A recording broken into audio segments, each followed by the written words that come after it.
Šogad izmēģināsim jaunu veidu. Pētīsim kā šķērnu dārzniecībā. Apakšā liekam satrūnējušas kūtsmēslus. Liekam renēs, stādīsim tomātus renēs.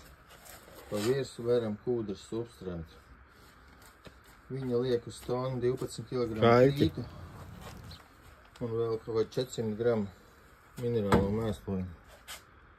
Mēs liksim kūtsmēslus, varbūt drusciņi, kaut kādi vēl citu mēslojumu.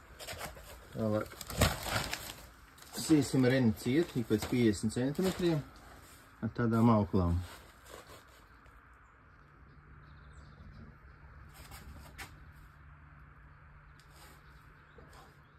Liekam iekšā slīpi.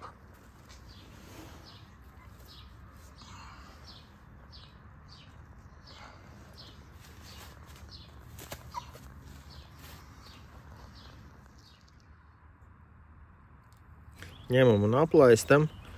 Daži saka, vajag caurums.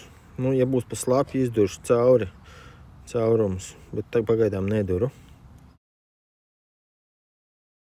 Pie mums dienas silts, bet naktis augsts, tāpēc vajag kaut kā siltumu dabūt. Un te lieku pudeles, pielēju ar ūdeni, viņas pa dienu uzsilst un naktī siltumu atdod.